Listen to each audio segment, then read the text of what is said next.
ఉప్పు, పులుపు, కారం అన్నీ సరిపోయినాయి దినుసులు. మంచి ఘాటు ఘాటుగా ఉంది. అసలు ఏదైనా టూర్కి వెళ్తే ఇది పక్కన పెట్టుకొని పోవాలండి. హాయ్, నమస్తే అండి. ఇది మా ఇంట్లో కోసిన కరివేపాకు, మా ఇంటి చెట్టుది. ఆరబెట్టాను కొంచెం. ఈ కరివేపాకుని మనం కరివేపాకు పొడి ఎలా చేసుకోవాలో చూపిస్తాను. ఈ కరివేపాకు అంతా దూసుకుందాం. ఒక్క చుక్క కూడా వాటర్ ఉండకూడదు. తేమ ఉంటే పొడి పాడైపోతుంది, నిల్వ ఉండదు, బూజు వచ్చేస్తుంది. స్టవ్ వెలిగించాను, నూనె వేసుకుందాం. 7-8 స్పూన్ల నూనె పడుతుంది.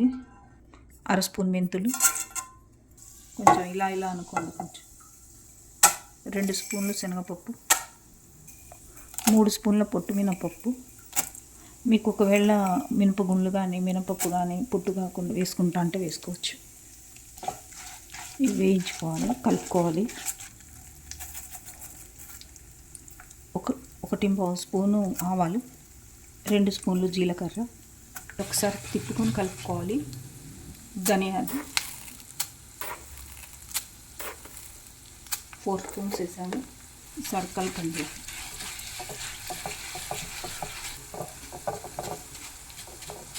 మిరియాలు కొంచెం ఘాటు ఎక్కువ తింటా అంటే ఎక్కువ వేసుకోవచ్చు. నేను 2 స్పూన్లు వేసాను. ఇవి వేగుతున్నప్పుడే మనం ఒక్క స్పూను పల్లీలు వేసుకుందాం. కొంచెం టేస్ట్ ఇంక్రీజ్ అవుతుంది, కొంచెం హెల్దీ కూడా. 1 స్పూన్ నువ్వులు. టేస్టే కాదండి, ఆరోగ్యం కూడా ఉండాలి. మన ఫ్యామిలీకి ఎంతవరకు ఆరోగ్యపరంగా మనం పెడుతున్నామనే చూడాలి. టేస్ట్తో పాటు చక్కగా వేగుతున్నాయి ఇవి. ఇప్పుడు మనం ఎండుమిర్చి చేసుకుందాం. మనం ఎంత కారం తింటామో, కానీ కొంచెం ఎక్కువ పడతాయి. మనం ఎంత కారం తింటామో అంత కారం చూసి వేసుకోవాలి. ఇందాక నేను చూపించిన కరివేపాకుకి మాత్రం కారం పడుతుంది. అయినా ఇవాళ కొంచెం కారం ఉన్నా రేపు కారం తగ్గుతుందండి. ఇప్పుడు వీటిని కలుపుకుందాం. చక్కగా వేగుతున్నాయి చూడండి. శొంఠి పొడి వేసుకుందాం. 1/4 స్పూన్ వేసా. దీన్ని కలిపేస్తాం. ఇప్పుడు డ్రై జింజర్ ఉందనుకోండి, శొంఠి డైరెక్ట్గా వేసినా మిక్సీ పట్టుకోవచ్చు. లేదు శొంఠి పొడి ఉంటే కొట్టేసుకుంటే శొంఠి పొడి వేసుకోవచ్చు. నేను శొంఠిని మిక్సీ పట్టి దీంట్లో పొడి పెట్టుకుంటాను. ఇప్పుడు వేసేసుకున్నాం. కరివేపాకు వేసేస్తున్నాం.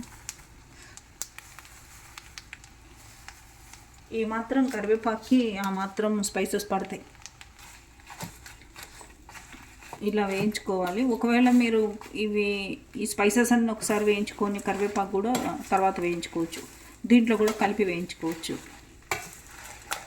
అది మీ వీలుని బట్టి. వెల్లుల్లి రెబ్బలు. ఇది మామూలు కూడా జనరల్గా అన్నంలో వేసుకొని తినచ్చు. రెండోది ఇడ్లీ, దోశ, ఊతప్పం దేంట్లో కన్నా వేసుకొని తినచ్చు. చాలా బాగా వేగినాయి. కొంచెం ఇంగువ చూడండి, మంచి వేసే ఇంగువ. ఈ మాత్రం పడుతుంది. చింతపండు సీడ్లెస్ వేసుకోండి, తడపకుండా వేసుకోండి. మిక్సీ పట్టేద్దాం దీన్ని కూడా ఇట్లానే. మీరు ఎంత పులుపు తింటారో అంత వేసుకోండి. ఆఫ్ చేస్తున్నాండి. చక్కగా వేగినాయి. ఈ వేడికి అవి మగ్గుతాయి.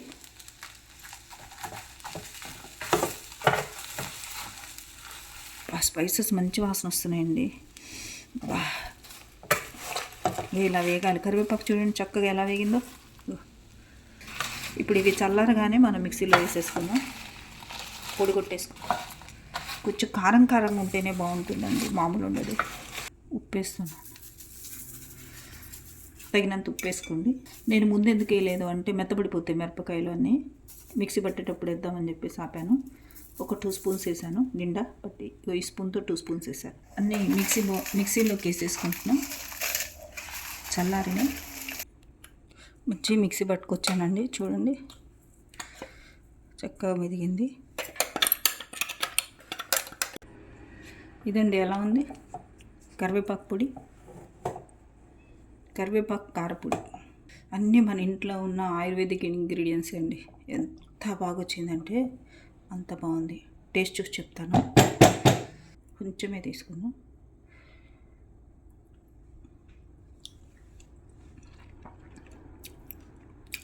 అబ్బా ఎంత బాగుందో. ధనియాల ఫ్లేవర్ తోటి, వెల్లుల్లి ఫ్లేవర్ తోటి, ఉప్పు, పులుపు, కారం అన్నీ సరిపోయినాయి దినుసులు. మంచి ఘాటుగా ఉంది. అసలు ఏదైనా టూర్కి వెళ్తే ఇది పక్కన పెట్టుకొని పోవాలండి. ట్యాబ్లెట్లు కాదు పక్కన పెట్టుకొని పోయేది. కరివేపాకు పొడి, మునగాకు పొడి ఇవి పక్కన పెట్టుకొని పోవాలి. ఒక జలుబు కానీ, జ్వరం కానీ, నీరసం కానీ ఉండదు. అంత బాగుంది కరివేపాకు పొడి. డిష్ అవుట్ చేసి చూపిస్తాను. చాలా బాగా కుదిరింది. మంచిగా చేసుకొని తినండి. ఎవరైనా టూర్లోకి వెళ్ళేటప్పుడు ఇది మంచి ప్యాక్ చేసుకొని వెళ్ళండి. సూపర్ ఉంది. లైక్ చేయండి, షేర్ చేయండి, సబ్స్క్రైబ్ చేయండి. Thank you.